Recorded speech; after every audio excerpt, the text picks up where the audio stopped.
এবার অন্যান্য প্রসঙ্গ। সাবেক অতিরিক্ত আইজিপি ও এসবি প্রধান মনিরুল এবং তার স্ত্রী অতিরিক্ত সচিব শায়লা ফারজানার বিরুদ্ধে ক্ষমতার অপব্যবহারের অভিযোগ উঠেছে। ব্যক্তিগত দ্বন্দ্বে শায়লার চাচাতো ভাইকে তুলে নিয়ে 5 দিন আটকে রেখে নির্যাতন করান ডিবি পুলিশ দিয়ে। করিয়েছেন ডিজিটাল নিরাপত্তা আইন ও পেনাল কোডে 2টি মামলাও। তবে অভিযুক্তরা বলছেন নির্যাতন নয়, প্রতারণার কারণেই তাকে জিজ্ঞাসাবাদ করেছে ডিবি। গোপালগঞ্জের মিয়া নুজাতুল হাসান কাজ করতেন একটি বেসরকারি টেলিভিশনে, সম্পাদনা করেন ক্যাম্পাস ভিত্তিক একটি ওয়েবসাইট। তিনি সাবেক এসবি প্রধান মনিরুল ইসলামের স্ত্রী অতিরিক্ত সচিব শায়লা ফারজানার চাচাতো ভাই। তবে মনিরুলের বিরুদ্ধে সংবাদ প্রচারে তার উপর ক্ষিপ্ত হন ফারজানা। নুজাতুল জানান ওই সংবাদের সঙ্গে তার কোনো সংশ্লিষ্টতা ছিল না। তার অভিযোগ 2021 সালের 31 মে তাকে তুলে নিয়ে 5 দিন আটকে রেখে নির্যাতন করে ডিবি। সেই দৃশ্য ভিডিও কলে দেখানো হয় ফারজানাকে। পরে মুসলেকায় মুক্তি দিলেও 2 মামলায় জেল খাটতে হয় বছরখানেক। তখন আসলে বিভিন্ন জায়গায় গেছি, কেউ কিন্তু আসলে হেল্প করতে চায় না। এখানে একটা বিষয় বলে রাখা বলে যে এই যে কাজী যে শফিক, উনি যখন ডিবিতে ছিল, ডিবিতে মনিরুল ইসলামদের রিলেটেড যত ঘটনা ঘটছে এটাকে তারা একটা পারিবারিক টর্চার সেল বানাই ফেলাইছিল। কিছু হলেই কাজী শফিককে দিয়ে তাদের লোকজন মানে করে ধরাই নিয়ে আসতো, আইনে এখানে মনে করেন টর্চার করতো। আর এই ঘটনায় মনিরুল ও ফারজানাকে অভিযুক্ত করেন তিনি। বলছেন এর পেছনে ছিলেন মনিরুলের ভাইরা, তখনকার ডিবি উত্তরা জোনের ডিসি কাজী শফিকুল আলম, এসি শহীদুল ও নাম না জানা এক এডিসি। বন্ধ করে দেওয়া হয় তার ওয়েবসাইটটি।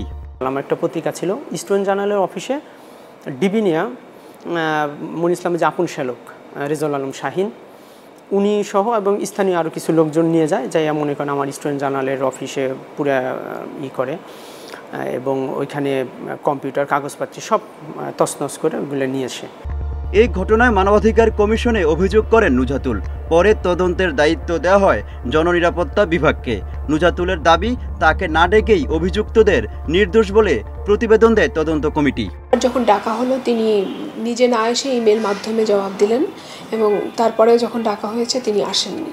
ঠিক আছে, এটা এই প্রতিবেদনে আছে এবং তারা কপি সংযুক্ত দিয়েছেন। বিশেষ করে আইন শৃঙ্খলা রক্ষাকারী বাহিনীর বিরুদ্ধে যদি কোনো অভিযোগ থাকে সেক্ষেত্রে কমিশন সরকারের নিকট শুধুমাত্র প্রতিবেদন চাইতে পারে। এদিকে মানবাধিকার কর্মীরা বলছেন অপরাধ করলে শাস্তির বিধান রয়েছে, তবে কাউকে আটক করে নির্যাতন বেআইনি।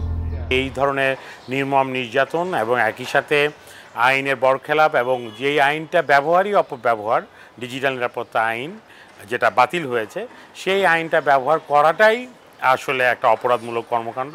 এই ঘটনায় মনিরুলের বক্তব্য পাওয়া না গেলেও তার স্ত্রী ফারজানা বলছেন ভুয়া কন্টেন্ট বানিয়ে নানান সময়ে চাঁদা দাবি করেছেন নুজাতুল, আর নির্যাতনের অভিযোগ নাকচ করে দিয়েছেন তৎকালীন ডিবিডিসি।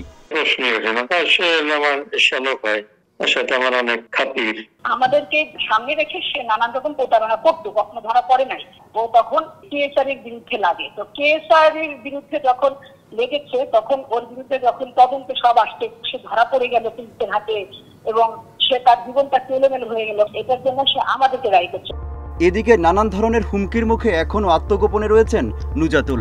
জানাচ্ছেন এখনও তার বিরুদ্ধে নানা থানায় হচ্ছে জিডি, আটকিয়ে রাখা হয়েছে তার passport. Muhammad Omar Faruk, Independent News, Dhaka.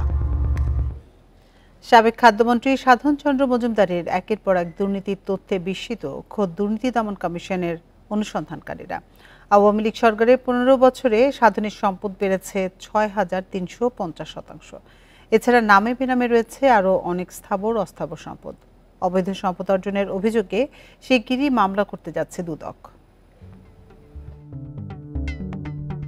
নওগাঁর নিয়ামতপুরের কৃষকের ছেলে সাধন চন্দ্র মজুমদার চালের আড়তদার হিসেবে শুরু করেন তার কর্মজীবন। ছাত্র জীবন থেকেই জড়িত ছিলেন আওয়ামী লীগের রাজনীতির সাথে। 2008 সালে নওগাঁ 1 আসন থেকে সংসদ নির্বাচনে জয় এবং 2019 সালে খাদ্যমন্ত্রী হওয়ার পর ঘুরতে শুরু করে তার ভাগ্যের চাকা। অভিযোগ আছে সারা দেশে চালের বাজার নিয়ন্ত্রণে সক্রিয় থাকত সাধনের সিন্ডিকেট। এছাড়া নিজ মন্ত্রণালয়ে নিয়োগ বাণিজ্য, জমি দখল সবকিছুই ছিল সাধন পরিবারের হাতে। ক্ষমতায় থাকলে দুর্নীতি অবাধিতভাবে করা যায় এবং সেটাকে আবার বিচারিত করা যায়। এই সুযোগটা নেওয়ার জন্য কিন্তু আসলে বাংলাদেশে যারা ক্ষমতা একবার থাকেন তারা কিন্তু আর ক্ষমতাটাকে ছাড়তে চান না। দুদক বলছে কাগজে কলমে মাত্র 9 কোটি টাকার সম্পদের তথ্য থাকলেও সাধনের সম্পদের পরিমাণ কয়েকশো গুণ। এছাড়া তাদের হাতে রয়েছে বিদেশে অর্থ পাচারের নানা তথ্য। অনেকগুলো অভিযোগ আসছে, সেই অভিযোগগুলোর ব্যাপারে আমরা প্রাথমিক অনুসন্ধান নিতেছি এবং অনুসন্ধান করতেছি। অনুসন্ধানে তো দেখা যায় যে প্রাথমিকভাবে অভিযোগটি প্রমাণিত বা তথ্য প্রমাণ ভিত্তিক, তাহলে সেটা মামলা গ্রহণ করা হবে। শুধু দুর্নীতি নয়, 2019 সালে মেয়ের জামাই হত্যা ও ঘটনা ধামাচাপার অভিযোগও রয়েছে সাধন চন্দ্রের বিরুদ্ধে। রিশাদ হুদা, ইন্ডিপেন্ডেন্ট নিউজ, ঢাকা। আওয়ামী লীগ সরকার পতনের পর সিলেটের আদালতে দেখা মিলছে না সরকারি আইন কর্মকর্তাদের। তাদের অনুপস্থিতিতে বাড়ছে মামলার জট, বিচারে দেখা দিয়েছে স্থবিরতা। আইনের সুশাসন প্রতিষ্ঠায় সৎ ও যোগ্যদের সরকারি আইন কর্মকর্তা হিসেবে নিয়োগের দাবি সাধারণ আইনজীবীদের। সরকারের পট পরিবর্তনের পর গেল 6 আগস্ট থেকে কার্যক্রম শুরু হলেও সিলেট জেলা ও মহানগর নিম্ন আদালতে অর্ধশতাধিক পাবলিক প্রসিকিউটর আদালতে আসছেন না। আওয়ামী লীগ সরকারের মেয়াদে নিয়োগপ্রাপ্ত এসব আইন কর্মকর্তার অনুপস্থিতিতে বিচারের কাজ অনেকটাই স্থবির হয়ে পড়েছে। আইনজীবী নেতারা বলছেন, পিপি এপিপিরা আদালতে না আসায় বাড়ছে মামলা জট, ব্যাহত হচ্ছে বিচারিক কাজ। তারা অনেকেই আমাদের পরিবর্তনের পর থেকে আমাদের আদালত অঙ্গনে অনুপস্থিত আছেন, যার কারণে আমরা দেখতে পাচ্ছি যে মামলাগুলো যেগুলোর বিচারিক কার্যক্রম নিয়মিত চলছিল, সাক্ষী চলছিল, বিচারের পর্যায়ে ছিল, সেগুলো মারাত্মকভাবে বিঘ্নিত হচ্ছে। অনেক আইনজীবীর অভিযোগ, বিগত দিনে সরকারের আজ্ঞাবহরদেরই পিপি এপিপি হিসেবে নিয়োগ দেওয়া হয়েছিল। সরকার পরিবর্তনের সাথে সাথেই তারা উধাও হয়ে গেছে। আজকে অফিসগুলা খালি পড়ে আছে, তাদের অফিসগুলাতে তারা আসছে না, তাদের কর্মকাণ্ড তারা পরিচালিত করছেন না, যে কারণে আজকে বিচারপ্রার্থী জনগণ তাদের বিচারপ্রার্থী ব্যাহত হচ্ছে। তদবিরে নয়, যোগ্যতা ও মেধার ভিত্তিতে সরকারি কৌশলী নিয়োগের দাবি সাধারণ আইনজীবীদের। এখানে অবশ্যই মেধার বিষয়টা যাচাই করা এবং অভিজ্ঞতার বিষয়টা যাচাই করা জরুরি এবং সততার বিষয়টা যাচাই করা জরুরি। এই তিনটা বিষয় সমন্বয় ঘটিয়ে মূলত একজন পাবলিক প্রসিকিউটর বা গভর্নমেন্ট প্লিডার নিয়োগ দেওয়াটা অবশ্যই জরুরি। আদালতের বিচার কাজে গতি ফেরাতে দ্রুত সরকারি আইন কর্মকর্তা নিয়োগ দেওয়া হবে, এমনটাই প্রত্যাশা বিচার প্রার্থী ও আইনজীবীদের। Independent news. এ নিয়ে আরো জানাতে চট্টগ্রাম এবং সিলেট থেকে আমাদের সাথে যোগ দিচ্ছেন সহকর্মীরা। শুরুতে যাবে চট্টগ্রামে, সেখানে আছেন সহকর্মী আব্দুল্লাহ রাকিব। রাকিব, চট্টগ্রামের আদালতে সরকারি আইন কর্মকর্তারা কি আসছেন? বিচার কাজ কেমন চলছে সেখানে? জি, চট্টগ্রামের বিচার কাজ স্বাভাবিকভাবেই যে গতিতে চলার কথা সেই গতিতেই চলছে। তবে সরকারি আইন কর্মকর্তা অর্থাৎ চট্টগ্রামের যে 177 জনেরও বেশি যে আইন কর্মকর্তা রয়েছে, পিপি এপিপি জিপি এজিপি, তারা আসলে 5 আগস্টের পরে যে পরিবর্তিত পরিস্থিতি সেটির পরে তাদেরকে আদালতে আমরা উপস্থিতি দেখছি না। সর্বশেষ যদি আমরা গত মঙ্গলবার একটি গুরুত্বপূর্ণ আসামিকে আদালতে হাজির করা হয়েছিল, চট্টগ্রামের রাউজানের সংসদ সদস্য। সেদিন আমরা আসলে সকাল থেকে কোনো রাষ্ট্রপক্ষের যে আইনজীবী বা পিপি হিসেবে যারা নিযুক্ত থাকেন তাদেরকে অনেক চেষ্টা করে আমরা খুঁজে পাইনি এবং আদালতের অন্যান্য সময়গুলোতে আমরা তাদেরকে পাচ্ছি না, বা তাদের সাথে যে মুঠোফোনে যোগাযোগ করবো সেই বিষয়টা আসলে আমাদের সাথে তাদের সম্ভব হয়ে উঠছে না। নানা সময় তাদেরকে আমরা ফোন করছি কিন্তু তাদেরকে সেই হিসাবে পাওয়া যাচ্ছে না। তবে আওয়ামীপন্থী যে আইনজীবীরা ছিলেন তাদেরকে আদালতে আমরা উপস্থিতি দেখছি। তবে যদিও তারা রাষ্ট্রীয় দায়িত্বে কোনো নেই, তবে যারা দায়িত্বে ছিলেন তাদেরকে আমরা আগে 5 তারিখের আগে যে পরিমাণ আমরা আদালতে সরব দেখেছি অন্যান্য গুরুত্বপূর্ণ মামলাগুলোতে বা বিচার প্রার্থীদের যে বিচার কার্যক্রম পরিচালনায়, সেই কার্যক্রম পরিচালনায় আমরা 5 তারিখের পর থেকে তাদেরকে আসলে আদালতগুলোতে দেখছি না। চট্টগ্রামে প্রায় 2টি আদালতে দুটি প্রধানত অর্থাৎ চিফ জুডিশিয়াল ম্যাজিস্ট্রেট এবং চিফ মেট্রোপলিটন ম্যাজিস্ট্রেট, এছাড়া বিশেষ ট্রাইব্যুনালও রয়েছে এবং অর্থঋণ আদালত সহ আরও কিছু গুরুত্বপূর্ণ কিছু আদালত রয়েছে, বিশেষ আদালতগুলো। সেই আদালতগুলোতে আসলে সরকারি আইন কর্মকর্তাদের মূলত নিযুক্ত করা হয় রাষ্ট্রের পক্ষে মামলা পরিচালনা করার ক্ষেত্রে, পাশাপাশি যারা ভুক্তভোগী অর্থাৎ যারা বিচার প্রত্যাশী তাদেরকে আইনি সহায়তা দেওয়ার জন্য। কিন্তু আমরা এই কাজগুলোতে তাদের যে ধরনের সম্পৃক্ততা সেটি আসলে এখন পর্যন্ত চোখে পড়ছে না এবং আদালতে বলা চলে তাদের এক ধরনের অনুপস্থিতি রয়েছে। সর্বশেষ 2022 সালে এই আইন কর্মকর্তাদেরকে নিয়োগ দেয় যারা একেবারেই সরকারপন্থী অর্থাৎ আওয়ামীপন্থী ছিলেন, ফলে তাদের যে কার্যক্রম সে সময় ছিল এখন সেটি না থাকার ফলে এক ধরনের শূন্যতা তৈরি হয়েছে, বিচার প্রত্যাশীদের এক ধরনের বলা যায় একটা প্রতিবন্ধকতার মুখে পড়তে হচ্ছে।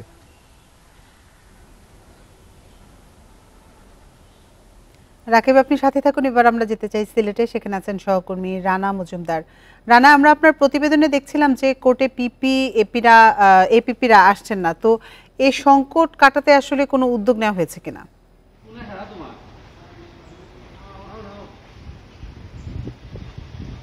দেখুন, আসলে রাষ্ট্রপক্ষের যে মামলা পরিচালিত হয় সেক্ষেত্রে কিন্তু পিপি, এপিপি কিংবা জিপি, গভর্নমেন্ট লিডার সহ এজিপি যারা রয়েছেন তারা অনেক গুরুত্বপূর্ণ একটি ভূমিকা পালন করে। সেক্ষেত্রে এই যে সরকার পতনের পর এই যে পিপি, এপিপি এরা যখন কোর্টে আসছেন না, তখন কিন্তু এই বিচার প্রক্রিয়ার ক্ষেত্রে এক ধরনের স্থবিরতা দেখা দিয়েছে। বিশেষ করে যারা আইনজীবীরা রয়েছেন কিংবা বিচার প্রার্থী যারা রয়েছে তাদের সঙ্গে আমরা কথা বলার চেষ্টা করেছিলাম। তারা যে বিষয়টি বলছেন, এই যে ট্রায়াল মামলাগুলোর যে বিচার রয়েছে কিংবা যে সাক্ষ্য গ্রহণ রয়েছে এগুলোতে কিন্তু ব্যাঘাত ঘটছে। পাশাপাশি তারা আরেকটি বিষয় বলছেন যে এমনিতেই কিন্তু সিলেট কোর্টে মামলার অসংখ্য জট রয়েছে, সেই মামলার জটের পরে এখন যখন আবার এই যে পিপি, এপিপিরা যখন কোর্টে আসছেন না, সেক্ষেত্রে কিন্তু মামলার যে দীর্ঘসূত্রিতা সেটি কিন্তু আরও বাড়ছে। পাশাপাশি মামলার জট সেটিও কিন্তু আরও দীর্ঘায়িত হচ্ছে বলে তারা দাবি করেছেন।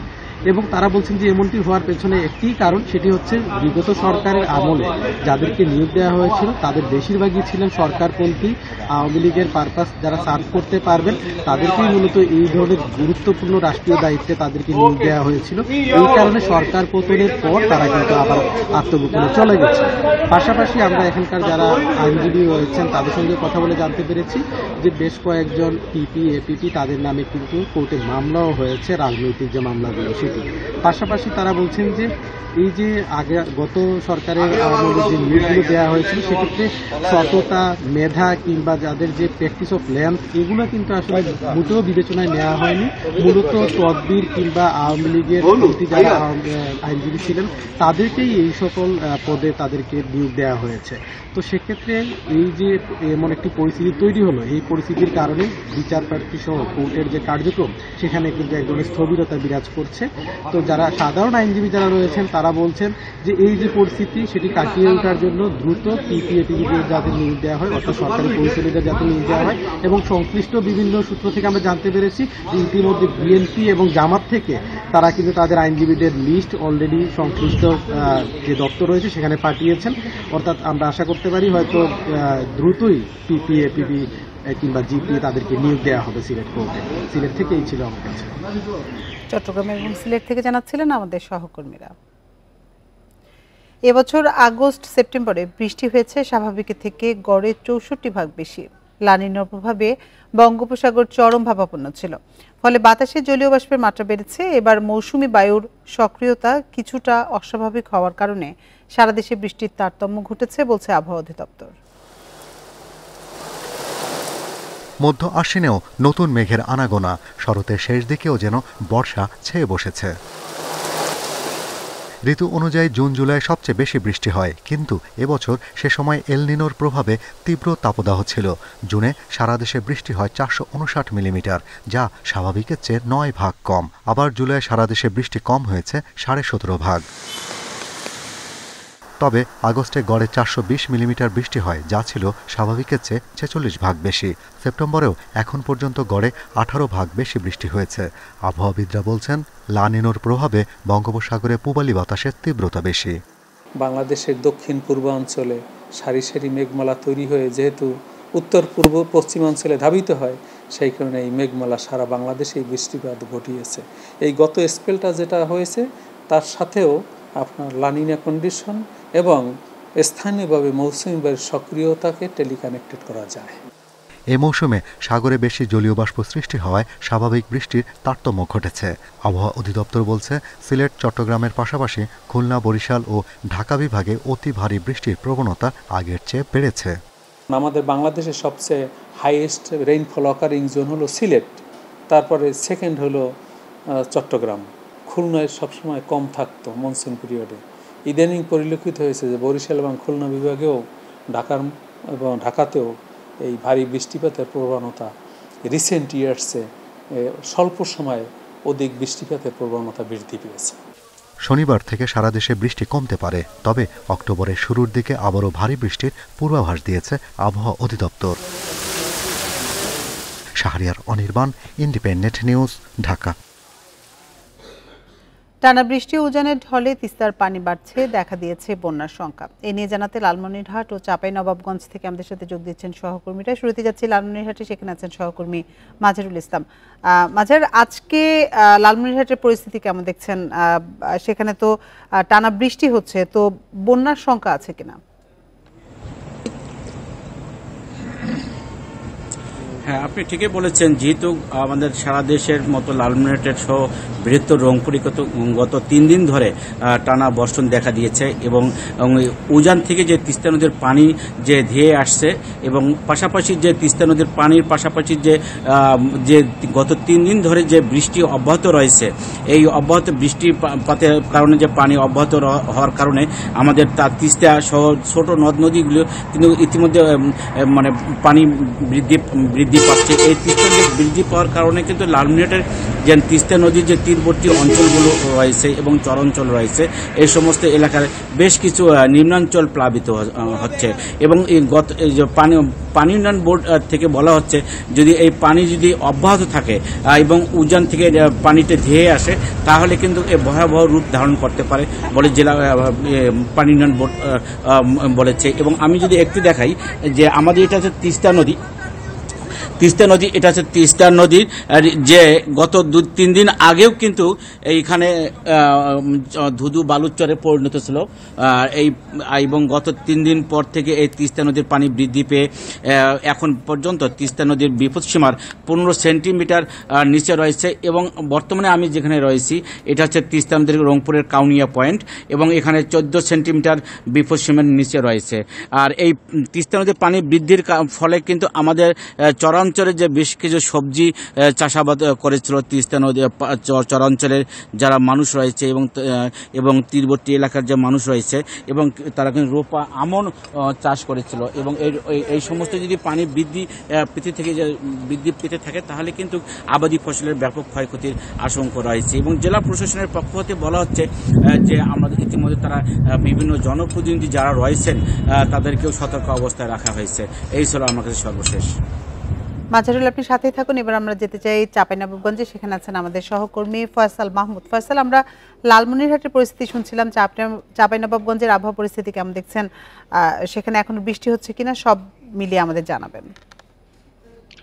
দেখুন, চাঁপাইনবাবগঞ্জে গতকাল দুপুর পর্যন্ত বৃষ্টি ছিল, কিন্তু তারপরে আর বৃষ্টি হয়নি। আর বন্যা পরিস্থিতির কথা যদি বলতে যাই, চাঁপাইনবাবগঞ্জের যে প্রধান দুটি নদী পদ্মা এবং মহানন্দা, দুটিতেই আসলে পরিস্থিতির উন্নতি হচ্ছে, অর্থাৎ পানি কমছে ধারাবাহিকভাবে। আপনাকে যদি বলি যে পদ্মা নদীতে আসলে পানি বৃদ্ধি শুরু হয়েছিল 16 সেপ্টেম্বর থেকে এবং 16 সেপ্টেম্বর থেকে 25 সেপ্টেম্বর পর্যন্ত ধারাবাহিকভাবেই আসলে পানি বেড়েছিল পদ্মা নদীতে এবং মহানন্দা নদীতে পানি বৃদ্ধি শুরু হয়েছিল 21 সেপ্টেম্বর থেকে এবং গতকাল পর্যন্ত সেই নদীতেও পানি বেড়েছে, কিন্তু এখন পানি কমতে আছে দুটি নদীতে। আপনাকে যদি বলি যে পানি উন্নয়ন বোর্ডের কর্মকর্তারা যেটি জানাচ্ছেন যে পদ্মা নদীতে গত 24 ঘন্টায় অর্থাৎ গতকাল ভোর 6টা থেকে আজ ভোর 6টা পর্যন্ত পানি কমেছে 13 সেন্টিমিটার এবং মহানন্দা নদী যেটি চাঁপাইনবাবগঞ্জ শহরের পাশ দিয়ে বয়ে গেছে, অর্থাৎ যে নদীতে পানি বাড়লে শহর প্লাবিত হওয়ার একটা সংখ্যা রয়েছে, সেই মহানন্দা নদীতে আসলে পানি কমেছে 5 সেন্টিমিটার। এই অবস্থায় আসলে পানি উন্নয়ন বোর্ডের কর্মকর্তারা বলছেন যে উজানের ঢলে যে বন্যার আশঙ্কা ছিল সেপ্টেম্বরের শেষে এসে, সেই আশঙ্কাটা এরই মধ্যে কেটে গেছে। আগামী 3 থেকে 4 দিন আর পানি বাড়ার কোনো সম্ভাবনা নাই, এমনটাও আমাদেরকে জানিয়েছেন এবং তারা যেটা বলছেন যে এই যে পানি গত কয়েকদিন বেড়েছিল এখন কমতে শুরু করেছে এবং এই পানি ধারাবাহিকভাবে কমতে থাকবে। আপনাকে আরেকটি বিষয় যদি বলে রাখি যে এরপরও আসলে জেলা প্রশাসনের পক্ষ থেকে আমাদেরকে জানানো হয়েছে যদি আকস্মিক বন্যা হয় তাদের প্রস্তুত রয়েছে, দুর্গত এলাকাগুলোতে ত্রাণ সহ উদ্ধার অভিযান সহ বিভিন্নভাবে তারা প্রস্তুতি নিয়ে রেখেছেন। লালমনিরহাট এবং চাঁপাইনবাবগঞ্জ থেকে আবহাওয়া পরিস্থিতি সবশেষ তথ্য জানাচ্ছিলেন আমাদের সহকর্মীরা। চট্টগ্রাম কলেজ ক্যাম্পাসে ছাত্র রাজনীতি বন্ধ সহ 5 দফা দাবি জানিয়েছেন বৈষম্য বিরোধী ছাত্র আন্দোলনের সমন্বয়করা। শুক্রবার বিকেলে চট্টগ্রাম কলেজ ক্যাম্পাসে সংবাদ সম্মেলনে এসব দাবি জানানো হয়। সংবাদ সম্মেলনে সমন্বয়করা বলেন, ক্যাম্পাসে শৃঙ্খলা রক্ষা ও শিক্ষার্থীদের নিরাপত্তা নিশ্চিত করতে কর্তৃপক্ষকে ছাত্র রাজনীতি বন্ধের ঘোষণা দিতে হবে। দ্রুত হলগুলোর সংস্কার, জুলাই বিপ্লবী নির্যাতনকারী হিসেবে জড়িত শিক্ষক শিক্ষার্থীদের স্থায়ী বহিষ্কার, আহতদের সুচিকিৎসা ও শহীদ ওয়াসিমের নামে স্থাপনার নামকরণের দাবিও জানানো হয়। দাবি মানা না হলে আন্দোলনে যাওয়ার হুঁশিয়ারি দেন সমন্বয়করা। কলেজ কর্তৃপক্ষের পক্ষ থেকে অফিসিয়ালি ছাত্র রাজনীতি বন্ধ ঘোষণা করা হোক।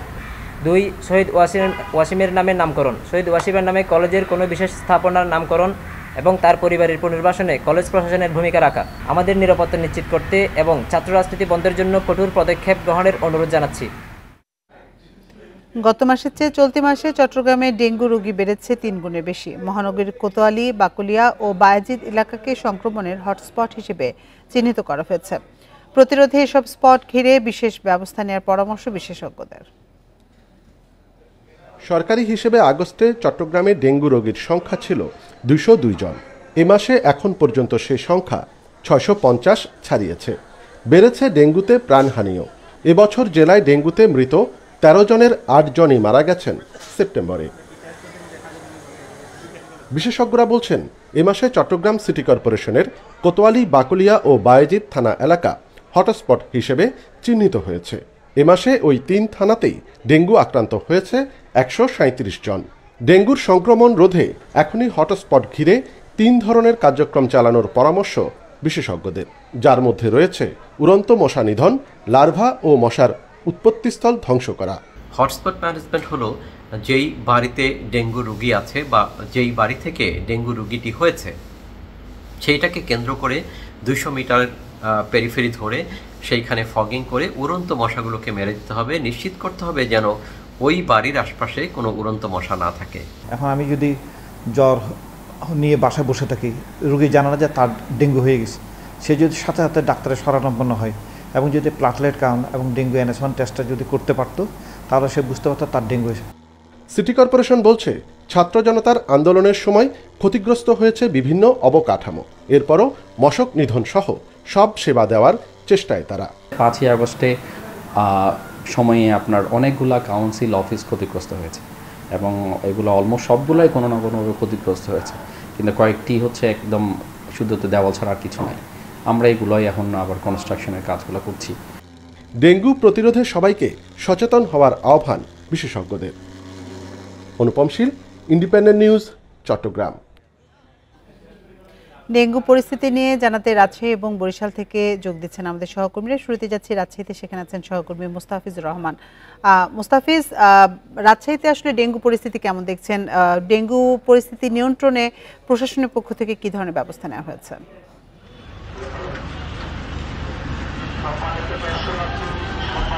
দেখুন, রাজশাহীতে যে ডেঙ্গু পরিস্থিতি গেল এক সপ্তাহের কথা যদি বলা হয়ে থাকে, সেখানে কিন্তু রাজশাহীতে আমরা দেখছি যে ডেঙ্গু রোগীর সংখ্যা বাড়ছে এবং রাজশাহী মেডিকেল কলেজ হাসপাতালে যে তথ্য বলছে, গেল এক সপ্তাহে আমরা এখন পর্যন্ত দেখেছি যে এখানে 201 রোগী এখানে ভর্তি হয়েছিলেন এবং এর মধ্যে থেকে এখন পর্যন্ত 140 জন রোগী, কিন্তু 173 জন রোগীর চিকিৎসা নিয়ে ফিরে গেছেন এবং 140 জন রোগী সেটি কিন্তু রাজশাহী মহানগরীর, এটি কিন্তু রাজশাহী মেডিকেল কলেজ হাসপাতালের তথ্য বলছে। এবং গেল 24 ঘন্টায় রাজশাহী মেডিকেলে ভর্তি হয়েছেন ডেঙ্গু আক্রান্ত রোগী 14 জন।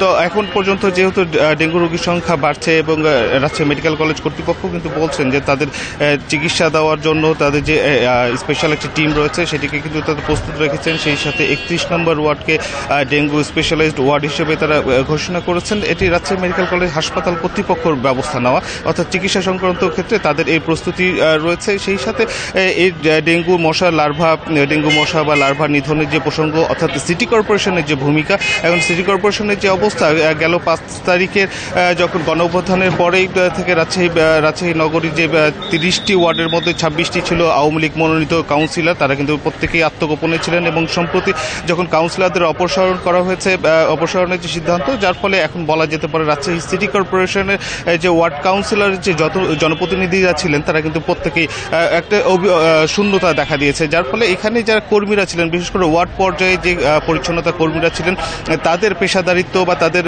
নজরদারি সেই বিষয়টি কিন্তু একটু উপেক্ষিত এবং তারা প্রতিনিয়ত যে এডিস মশার লার্ভার নিধনের জন্য যে তাদের যে স্প্রে নিধন সেটি কিন্তু খুব একটা পরিলক্ষিত হয় না। তবে এই বিষয়ে রাজশাহী সিটি কর্পোরেশনের এখন যে নতুন প্রশাসক রয়েছেন অর্থাৎ রাজশাহী বিভাগীয় কমিশনার, তিনি কিন্তু বলছিলেন যে তার রাজশাহী সিটি কর্পোরেশনের প্রত্যেকটি কর্মকর্তাকে সুস্পষ্টভাবে নির্দেশনা দেওয়া রয়েছে এবং সেই সাথে নাগরিক সেবা সহ এডিস মশা নিধনের যে কার্যক্রম সেটি যেন অব্যাহত রাখা হয় সে বিষয়ে কিন্তু রাজশাহী সিটি কর্পোরেশনের পক্ষ থেকে সর্বাত্মক প্রচেষ্টা অব্যাহত রয়েছে বলেও কিন্তু আমাদের জানানো হয়েছে।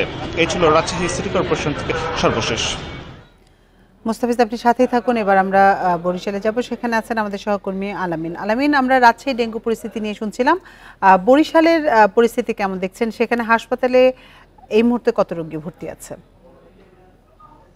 জি, রাজশাহীর মতো বরিশালের কিন্তু একই অবস্থা আমরা দেখতে পাচ্ছি। গত 3 মাস যাবৎ বরিশালের যে ডেঙ্গু রোগী, সেই ডেঙ্গু রোগী কিন্তু আসলে বাড়তে শুরু করেছে এবং বরিশাল শের-ই-বাংলা মেডিকেল কলেজ হাসপাতালে এই মুহূর্তে আমরা যেটি জানতে পেরেছি যে আসলে গত 24 ঘন্টায় 15 জন রোগী ভর্তি হয়েছে এবং সব মিলিয়ে কিন্তু 40 জনের মতো রোগী কিন্তু ভর্তি আছে। সেক্ষেত্রে কিন্তু আমরা যেটি দেখছি যে বরিশাল নগরী ছাড়াও বরিশালের জেলা উপজেলা এর বাইরে থেকে কিন্তু আসলে বিভাগের বিভিন্ন জেলা থেকে কিন্তু বরিশাল শের-ই-বাংলা মেডিকেল কলেজ হাসপাতালে রোগী ভর্তি হচ্ছে। তার মধ্যে কিন্তু যেটা দেখা যাচ্ছে বরিশাল বিভাগীয় স্বাস্থ্য অধিদপ্তর সূত্রে যেটি জানা গেছে যে আসলে বরগুনায় কিন্তু এবছর বেশি ডেঙ্গু আক্রান্ত রোগীর সংখ্যা বাড়ছে এবং সেখান থেকে কিন্তু আসলে বরিশাল শের-ই-বাংলা মেডিকেল কলেজ হাসপাতালে কিন্তু ডেঙ্গু রোগী ভর্তি হচ্ছে। যে বিষয়টি সবচেয়ে আলোচনায় রয়েছে যে আসলে বেশ কয়েকদিন যাবত কিন্তু বরিশালে বৃষ্টি হচ্ছে, বরিশাল বিভাগে কিন্তু বৃষ্টি হচ্ছে, সেক্ষেত্রে কিন্তু বিভিন্ন জায়গায় জলাবদ্ধতার সৃষ্টি হচ্ছে এবং বিভিন্ন জায়গায় পানি জমে থাকছে। তার মধ্যে কিন্তু ডেঙ্গু মশার যে লার্ভা, সেই লার্ভা কিন্তু জন্মাচ্ছে। সেক্ষেত্রে কিন্তু সিটি কর্পোরেশনের যে কার্যক্রম সেটি কিন্তু একেবারেই নেই বললেই চলে।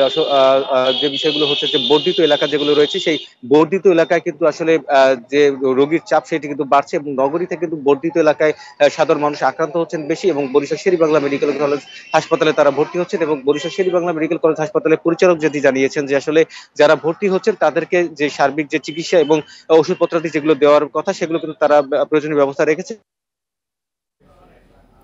রাজশাহী এবং বরিশাল থেকে ডেঙ্গু পরিস্থিতি নিয়ে জানাচ্ছিলেন আমাদের সহকর্মীরা। অনাকাঙ্ক্ষিত পরিস্থিতি এড়াতে রাঙামাটি সাজেকে ভ্রমণ নিষেধাজ্ঞা আরও 3 দিন বাড়িয়েছে প্রশাসন। নতুন সিদ্ধান্ত অনুযায়ী সোমবার পর্যন্ত নিষেধাজ্ঞা বহাল থাকবে বলে জানিয়েছেন বাঘাইছড়ি উপজেলার নির্বাহী কর্মকর্তা শিরিন আক্তার।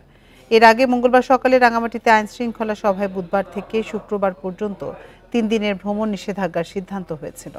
খাগড়াছড়ি, দীঘিনালা এবং রাঙামাটিতে স্থানীয়দের সংঘর্ষের জেরে এই নিষেধাজ্ঞা দেওয়া হয়। ওই সংঘর্ষের সময় সাজেকে 1000-এর বেশি পর্যটক আটকা পড়েন।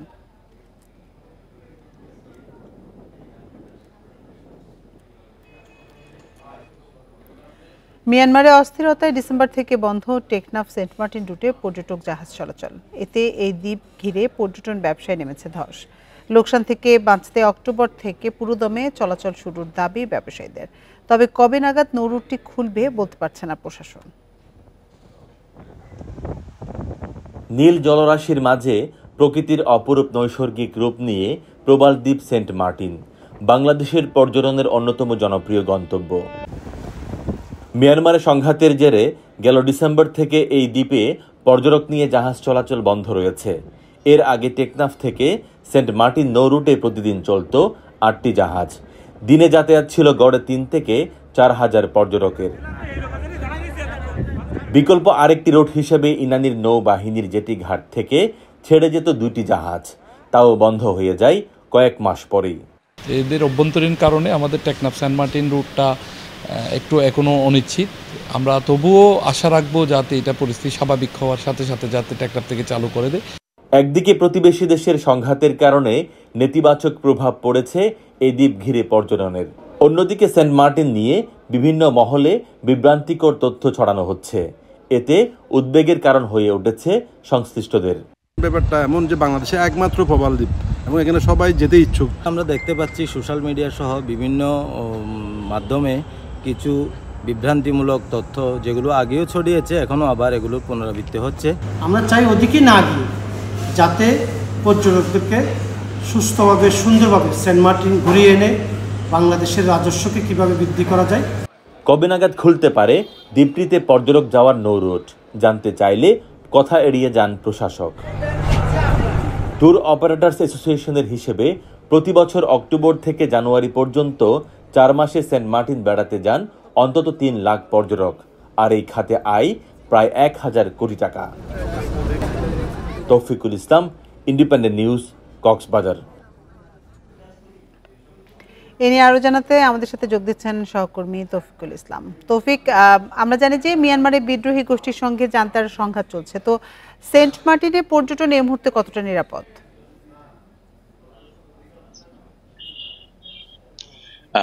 বিশেষ করে সেন্ট মার্টিনের যদি পর্যটক যা নিরাপদের কথা বলতে হয়, তাহলে এখন পর্যন্ত আসলে মিয়ানমারের ওপারে যে গন্ডগোল হচ্ছে সেই গন্ডগোলের প্রভাবে বেশ কয়েক জায়গায় অর্থাৎ মিয়ানমারের ওপার থেকে ছোড়া গুলি আসতে দেখেছি। সর্বশেষ হচ্ছে টেকনাফ স্থলবন্দরে গত 1 সপ্তাহ আগে গুলি ছুড়েছে। তো এখানে আসলে কতটুকু নিরাপদ বা নিরাপদ নয় সেটি বলা এখান থেকে অনেকটা মুশকিল। তবে এটি বলবেন এখানকার যারা দায়িত্বপ্রাপ্ত আইন শৃঙ্খলা বাহিনীর সদস্যরা আছেন তারা।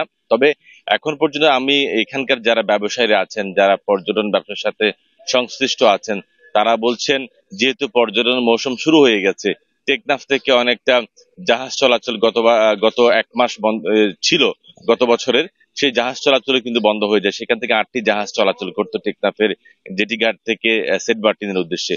তো যেহেতু মিয়ানমারের ওপারে যে সংঘাতের কারণে যেহেতু বন্ধ হয়ে গেছে, বিকল্প হিসেবে কক্সবাজারের ইনানির যে নৌবাহিনীর জেটি ঘাট রয়েছে সেই জেটি ঘাট থেকেই 2টি জাহাজ চলাচল করতো। তবে নতুন করে যেহেতু এখন পর্যটন মৌসুম শুরু হয়ে গেছে, নতুন করে এখনো পর্যন্ত কোনো শিপকে চলাচলের অনুমতি এখনো দিয়েছে বলে আমার কাছে জানা নেই।